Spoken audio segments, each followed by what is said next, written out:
Bab 671. Semua orang tercengang melampaui kata-kata. Ternyata, Dewa Perang sama sekali tidak menganggap mereka serius, dan dia sudah lama memiliki rencana untuk menghadapi mereka. Dewa Perang, kami siap menerima hukumanmu. Grover menanggapi. Baiklah, mulai sekarang kalian hanya diperbolehkan melakukan bisnis legal. Kita bisa melakukannya. Kalian tidak boleh membunuh sembarangan. Kita bisa melakukannya. Di sisi lain, saya ingin bagian dari keuntungan bisnis Anda untuk mendanai pengeluaran militer, dan Anda harus melakukannya setiap tahun mulai sekarang. Apakah Anda setuju dengan itu? Aku baik-baik saja dengan itu. Grover setuju tanpa ragu-ragu. Levi melirik Master Seni Bela Diri Serikat dan berkomentar, kalian semua di sini menyalahgunakan bakat kalian dengan menggunakannya untuk menggertak orang yang tidak terlatih secara fisik. Tidakkah kalian merasa malu akan hal itu? Kalian seharusnya baru saja bergabung di garis depan untuk membela negara. Bakatmu sia-sia untuk tinggal di sini tanpa melakukan apa-apa. Semua pria di Erudia seharusnya pria dengan semangat gigih yang prioritasnya adalah berkontribusi pada negara. Ini berlaku lebih untuk kalian semua di sini yang memiliki bakat luar biasa. Semua orang saling melirik dengan bingung saat mereka perlahan mulai memahami apa maksud dari rencana Levi. Pertama, dia ingin mereka menyerahkan semua uang kotor yang mereka peroleh selama bertahun-tahun untuk mendanai tentara. Kedua, dia ingin semua master seni bela diri bergabung dengan tentara dan berkontribusi pada negara. Apakah kalian tidak bersedia melakukan itu? Levi menanyai mereka sambil tersenyum. Kami bersedia bergabung dengan tentara. Faktanya, aku bosan dengan kehidupan yang tenang yang aku jalani ini. Aku seharusnya bergabung dengan tentara lebih cepat untuk membela negaraku. Ya, aku harus menggunakan bakatku di tempat yang tepat. Ucapan Levi mendapat respon positif dari mereka. Faktanya, beberapa di antara mereka tidak berpikir bahwa bergabung dengan tentara adalah ide yang bagus, tetapi di hadapan Dewa Perang, mereka tidak punya pilihan selain setuju. Kegembiraan melonjak dalam darah Levi ketika dia menatap kerumunan master seni bela diri di depannya. Dia mulai membayangkan pasukan yang dibentuk oleh mereka dan efek seperti apa yang akan terjadi. Dia yakin mereka tidak akan terkalahkan. Mereka tidak akan terkalahkan terutama dalam melakukan penyergapan dan invasi. Karena masing-masing dari mereka memiliki keterampilan unik mereka sendiri, dia percaya mereka akan mampu mendominasi medan perang. Tepat pada saat itu, perang di perbatasan selatan negara itu terjadi dalam situasi kritis. Jika dia mengirim pasukan yang terdiri dari anggota Serikat Selatan di sana, dia yakin mereka akan dapat membuat perbedaan besar. Ini adalah rencananya selama ini. Karena kalian masing-masing telah setuju untuk bergabung dengan tentara, aku akan mulai memberi pengarahan kepada kalian tentang apa yang selanjutnya. Aku akan mengatur kalian dan membentuk pasukan dengan nama, binatang, dan aku akan menjadi komandan langsungnya. Kalian harus berkumpul di South War Zone besok di mana kalian masing-masing akan menjalani pelatihan khusus. Selama pelatihan, kalian akan dibantu untuk menghilangkan kebiasaan buruk kalian dan akan mendapatkan pengetahuan militer untuk menjadi prajurit yang lebih baik. Levi mengumumkan, meskipun orang-orang ini berbakat, mereka masih amatir. Oleh karena itu, dia akan mempercayakan Kirin dengan tugas untuk mengubah mereka menjadi pasukan yang tak terkalahkan. Dipahami, semua berteriak serempak. Pikiran untuk menjadi tentara langsung di bawah komando Dewa Perang tidak pernah terpikir oleh mereka. Bahkan mereka yang baru saja tidak mau bergabung dengan tentara mulai menganggap diri mereka beruntung karena mereka telah mendapatkan pekerjaan impian bagi banyak penduduk laki-laki di dalam negeri. Di sisi lain, Levi tidak memaksa 4 raja dan 6 budak untuk bergabung dengannya, karena bagaimanapun juga, mereka bekerja langsung untuk Grover. Pada saat yang sama, dia perlu mengandalkan mereka untuk menghasilkan lebih banyak keuntungan untuk mendanai pasukannya. Persis seperti itu, Southern Union dijinakkan oleh Levi dengan cara yang paling tidak terduga. Setelah menyelesaikannya, Levi kembali ke kantor tampak seolah-olah tidak banyak yang terjadi. Yang mengejutkannya, Zoe datang mengunjunginya. Bisakah kita bicara? Masuk akal baginya untuk curiga terhadap hal-hal yang terjadi begitu cepat akhir-akhir ini. Karena itu, dia melihat perlunya meminta penjelasan dari Levi. Ketika dia tiba di kamarnya, dia menghadapinya. Levi Garrison, berapa banyak lagi rahasia yang kamu sembunyikan dariku? Udara dipenuhi ketegangan dalam sekejap. Bab 672. Levi menjawabnya sambil tersenyum, aku tidak menyembunyikan apapun darimu. Kamu tidak jujur padaku. Apa yang terjadi tadi malam? Kenapa pria yang melindungiku meminta Silas untuk menemuimu? Ada yang sangat mencurigakan dengan hal-hal yang terjadi akhir-akhir ini karena kamu sepertinya bisa menyelesaikan semua masalah yang datang caramu. Aku rasa kamu pasti ada hubungannya dengan semuanya. Zoe tiba-tiba mengangkat suaranya ke arahnya. Apakah Anda benar-benar menghabiskan beberapa tahun terakhir di penjara? Mengapa saya merasa begitu tidak meyakinkan? Dia menekan. Faktanya, Levi telah meninggalkan cukup banyak jejak setelah melakukan sesuatu agar Zoe dapat membedakan apakah dia cukup memperhatikannya. Hal-hal menjadi sangat jelas setelah Hades mengungkapkan banyak hal pada malam sebelumnya ketika dia secara tidak sengaja menyebutkan lokasi markas. Zoe, apa yang kalian berdua bicarakan? Pada saat itu, Iris tiba-tiba mendorong pintu hingga terbuka dan menyela pembicaraan mereka. Hah, tidak ada yang terlalu penting. Ada apa, Iris? Tanya Zoe, tampak terkejut dengan kunjungannya. Oh, aku hanya berpikir, karena aku sudah selesai dengan tugas di Northampton, aku akan pindah ke sini di mana semua pekerjaan penting akan dilakukan, jelas Iris. Ngomong-ngomong, ada sesuatu yang penting yang harus aku bagikan denganmu, Zoe. Bos grup Morris akan mengungkapkan dirinya dengan segera tampil di depan umum. Setelah mendengar apa yang dia katakan, Zoe mulai bersemangat juga. Dia sangat penasaran untuk melihat bagaimana pria misterius itu sebenarnya. Tidak hanya itu, dia juga ingin belajar tentang alasan mengapa dia begitu bersedia membantu Levi dan dia dalam banyak kesempatan sebelumnya. Levi, apakah kamu pernah bertemu dengannya sebelumnya? Dia memberitahu semua orang bahwa dia akan tampil di depan umum di upacara pernikahanmu. Tanya Iris. Katakan apa? Zoe juga menatap Levi dengan takjub tepat setelah Iris mengajukan pertanyaan itu padanya. Bahkan, dia mencurigai Levi memiliki hubungan dekat dengan bos grup Morris. Sekarang, apa yang Iris katakan hanya memperkuat spekulasinya. Levi mengangguk padanya dan menjawab, ya, kami agak mengenal satu sama lain. Tolong beritahu saya pria seperti apa dia. Iris meminta. Saya pikir saya harus merahasiakannya untuk saat ini. Anda akan dapat membuat penilaian sendiri pada hari upacara pernikahan kami. Levi menjawab. Iris terdiam, Zoe dan dia sama-sama memelototinya dengan kesal. Morris Group telah resmi menjalankan bisnisnya di South City. Selain itu, dengan bantuan Oriental Star Group, perusahaan berhasil membangun fondasi yang kokoh di kota, yang memudahkan pekerjaan Iris. Karena itu, dia bisa menikmati hari-hari senggang untuk diikuti. Pada saat yang sama, persiapan untuk upacara pernikahan Levi dan Zoe telah berlangsung dengan tertib. Persiapan terutama dipusatkan pada renovasi dan pembangunan rumah keluarga mereka. Sementara itu, bisnis Morris Group sedang menuju ke jalur yang benar untuk perlahan-lahan menggantikan produk listrik yang diproduksi oleh Triple Group di pasar dengan produk mereka sendiri. Produk seperti smartphone dan laptop hasil produksi perusahaan pun siap dilepas ke pasaran. Di sisi lain, dua film dan drama yang diproduksi dengan indah oleh Oriental Star Group juga akan segera ditayangkan. Helena Engler, serta selebritas lainnya, dipekerjakan untuk menjadi duta produk listrik Morris Group. Masa depan tampak cerah karena bisnis di berbagai bidang saling menguntungkan. Sementara itu, Levi menghabiskan setiap hari menikmati teh dan merokok karena dia tahu yang harus dia lakukan hanyalah mengungkapkan identitasnya di upacara pernikahan. Adapun Zoe dan Iris, mereka lebih suka memusatkan perhatian mereka pada bisnis daripada berusaha untuk peduli dengan apa yang dia lakukan. Dengan dua wanita bisnis hardcore di sekitar, Levi akan memiliki kehidupan yang nyaman tanpa perlu melakukan apapun. Suatu hari, Abigail tiba-tiba mengunjunginya. Apa yang kamu lakukan di sini? Levi bertanya padanya dengan khawatir. Aku akan segera memulai magangku. Abigail menjawab dengan semangat.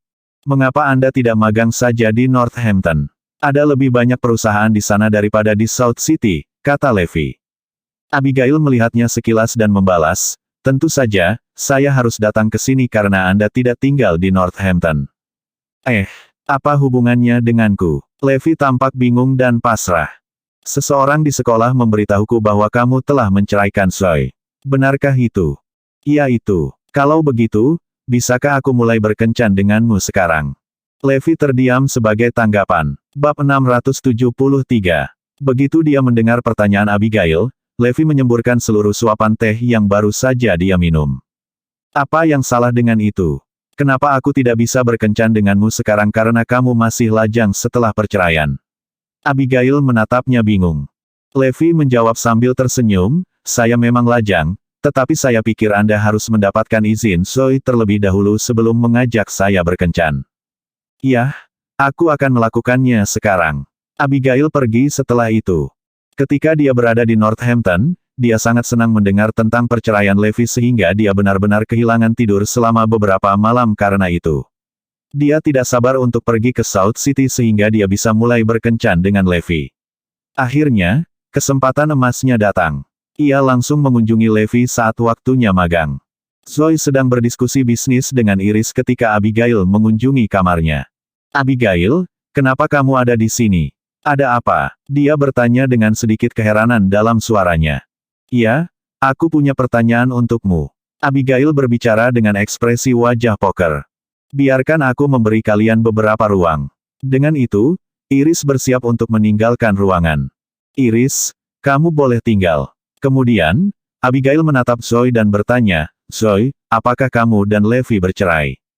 Iya, aku bahkan menerima sertifikatnya. Karena kalian berdua masih lajang sekarang, bolehkah aku mengajaknya berkencan? Pertanyaannya begitu mengejutkan bagi Zoe dan Iris sehingga mata mereka melebar tak percaya. Apakah gadis ini gila? Aku tidak percaya dia akan mengajak Levi berkencan. Itulah yang mereka berdua pikirkan secara diam-diam saat itu. Abigail, kamu serius? Zoe terhuyung mundur saat dia bertanya kepada Abigail dengan suara bergetar. Abigail mengangguk padanya dan menegaskan, aku serius. Saya pikir dia pria yang baik yang cocok dengan sebagian besar persyaratan pria ideal saya. Karena dia lajang sekarang, saya akan mengajaknya berkencan. Iris menggigit bibirnya karena cemas. Pada saat itu, dia menemukan dirinya beresonansi dengan Abigail karena dia juga menganggap Levi adalah pria yang baik. Sejak dia menyelamatkan hidupnya malam itu, dia telah mengubah pandangannya tentang dia. Namun, Zoe membentak dengan kerutan di dahinya, tidak, kamu tidak bisa melakukan itu. Hah? Abigail tampak bingung. Zoe, kenapa aku tidak bisa? Maksudku, dia lajang sekarang. Meskipun kita sudah bercerai, dia masih iparmu. Tidak pantas kamu berkencan dengannya, dan itu aneh. Juga, kamu harus benar-benar fokus pada studimu karena kamu masih mahasiswa, kata Zoe tegas. Aku bukan anak kecil lagi karena aku akan segera lulus. Lagi pula, aku berhak mengajaknya berkencan selama dia masih lajang. Sekarang kamu bukan lagi istrinya, kamu tidak punya wewenang untuk menghentikanku berkencan dengannya. Abigail tampak bertekad. Tidak ada yang bisa menghentikannya melakukan hal-hal yang telah dia tetapkan. Melihat betapa tegas dia muncul, Zoe menghela nafas. Kenapa aku tidak menyadari bahwa Abi menyukai Levi saat itu? Bagaimana dia bisa jatuh cinta padanya? Zoe, aku akan mengajaknya kencan jika kamu tidak bisa memberiku alasan yang sah, Abigail bersumpah. Zoe berjuang untuk menemukan jawaban. Untungnya, Iris datang untuk menyelamatkannya. Abigail, sebenarnya, orang lain dari keluargamu mengajukan gugatan cerai atas nama mereka. Faktanya, Zoe dan Levi masih bersama sekarang, dan mereka akan segera menikah lagi. Faktanya, Levi sedang sibuk mengatur upacara pernikahan untuk adikmu akhir-akhir ini. Artinya mereka tidak saling menceraikan. Katakan apa? Saat Abigail mengetahui kebenaran, dia menatap Zoe dengan tatapan tidak percaya. Segalanya menjadi begitu tegang dan canggung sehingga Zoe bahkan takut untuk menatap matanya. Abigail bergegas keluar dari pintu dengan air mata mengalir di wajahnya. Karena kesalahpahaman, keadaan menjadi agak canggung di antara mereka bertiga. Setelah kejadian itu, baik Zoe dan Levi memutuskan untuk tidak keluar dan mencarinya. Namun, sebuah kecelakaan menimpa Abigail saat malam tiba. Bab 674.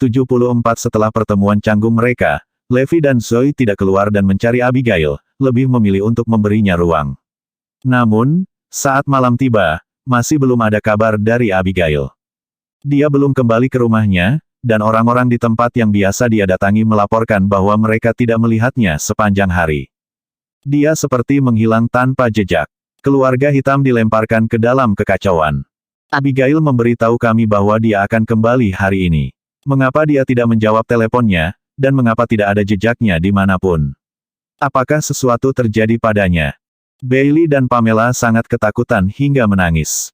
Di samping mereka, Meredith dan Robert berkeringat dingin. Zoe sangat cemas sehingga dia hampir menangis. Ini semua salahku, gumamnya, diam-diam menghukum dirinya sendiri.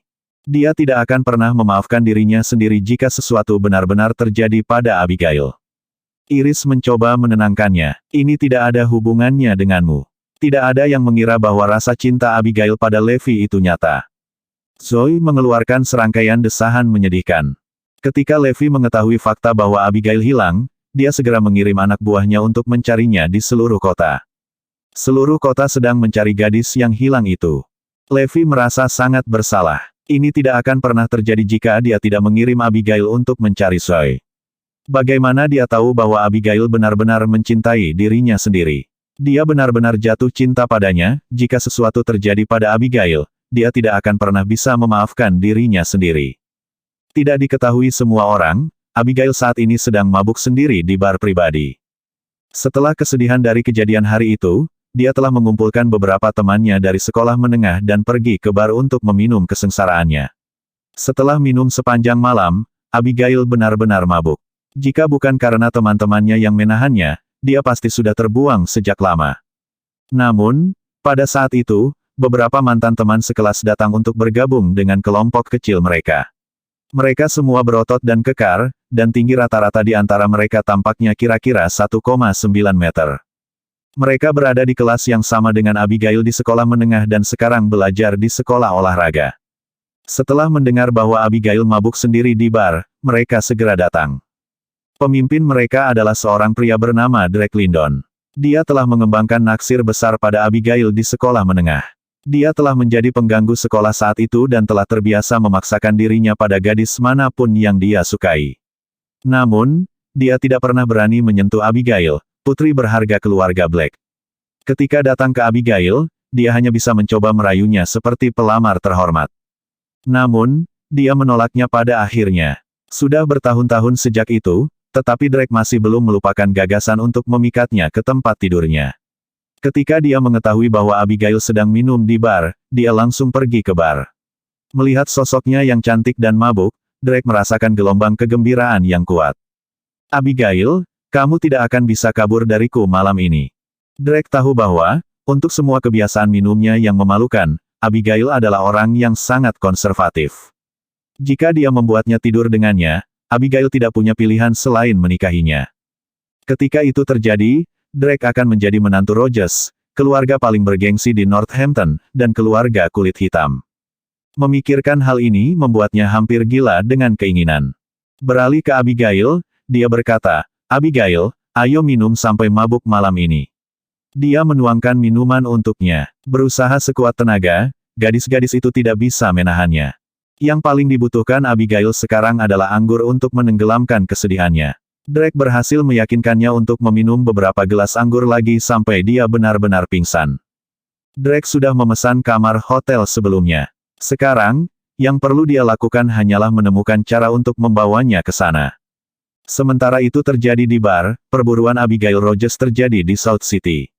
Murid-murid dunia bawah dan Serikat Selatan sedang menyisir seluruh kota untuk mencari tanda-tanda gadis yang hilang. Phoenix dan Russell juga bergabung dalam pencarian. Pada saat itu, Levi menerima petunjuk dari Derek. Tuan Garrison, anak buahku telah menemukannya. Dia saat ini berada di Majesty Private Bar. Mendengar ini, Levi langsung menuju Majesty Private Bar. Di bar, Drake sudah bosan menunggu. Mencoba membuat semua orang pergi, dia mengumumkan, kita semua terlalu banyak minum. Semuanya, bawa pulang teman-temanmu dulu. Aku akan mengirim Abigail kembali ke rumahnya. Beberapa gadis mencoba memprotes. Tidak, kami akan mengirimnya kembali ke rumah. Drake melotot marah pada mereka. Mencoba melawanku, bukan. Aku sudah bilang aku akan mengirimnya pulang. Gadis-gadis itu hanya bisa menonton tanpa daya saat Drake memimpin Abigail yang mabuk menuju pintu keluar. Tepat ketika Drake hendak menyeretnya keluar dari pintu, seseorang menendang pintu, dan pintu itu terbuka dengan suara keras. Bab 675. Seorang pria berjalan ke dalam ruangan, ekspresi badai di wajahnya. Tanpa sepatah kata pun, Levi berjalan ke Abigail dan menggendongnya sebelum meninggalkan ruangan. Levi telah bertindak begitu cepat sehingga Drake dan kroni-kroninya tidak punya waktu untuk bereaksi sampai dia sudah menghilang dari pintu. Ketika mereka pulih dari keterkejutan mereka, mereka segera berlari keluar dari ruangan dan mengejar Levi dan Abigail. Mendekati mereka di halaman depan bar, Drake dan anak buahnya mengepung mereka untuk menghentikan mereka pergi.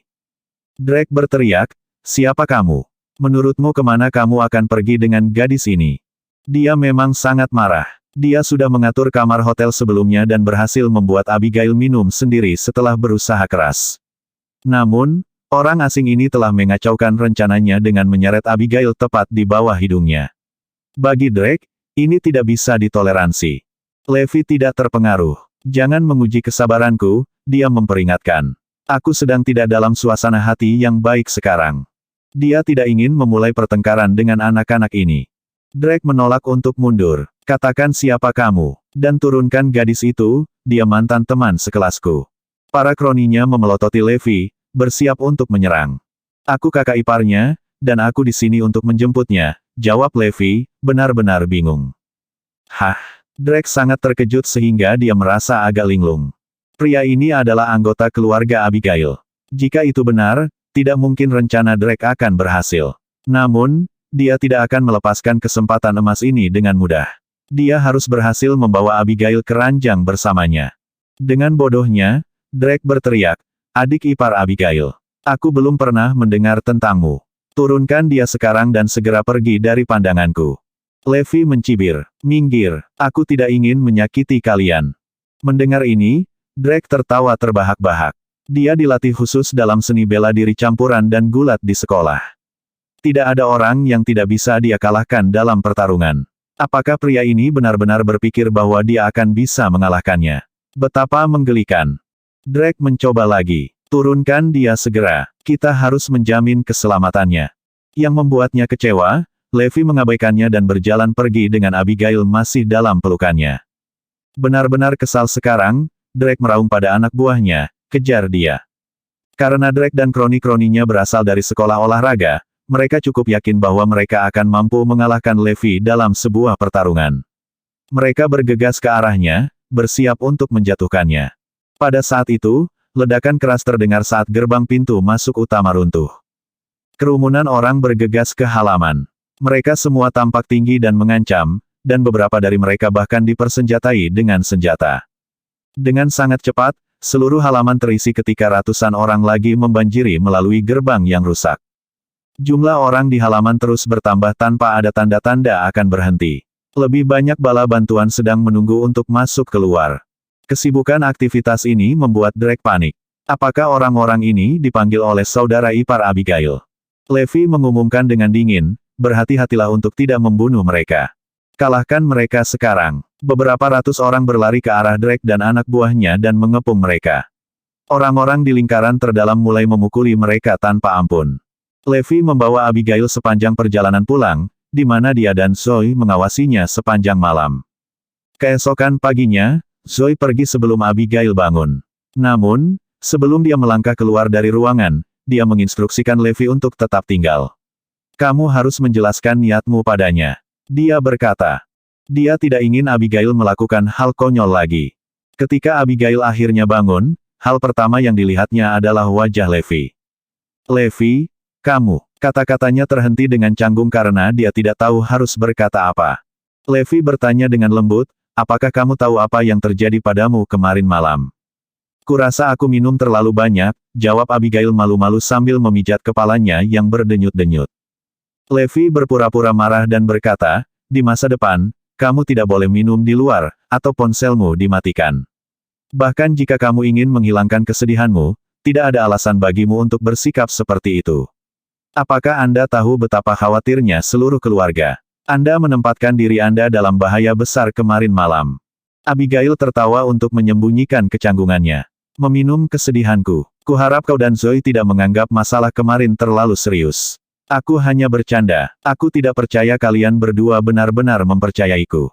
Bagus. Di masa depan, dengarkan kami dan jauhkan dirimu dari masalah," kata Levi sambil tersenyum. Abigail mengangguk. Namun, saat berikutnya, ada sapuan selimut, dan Abigail memeluknya. Levi terdiam dan menatapnya tidak percaya. Bersambung.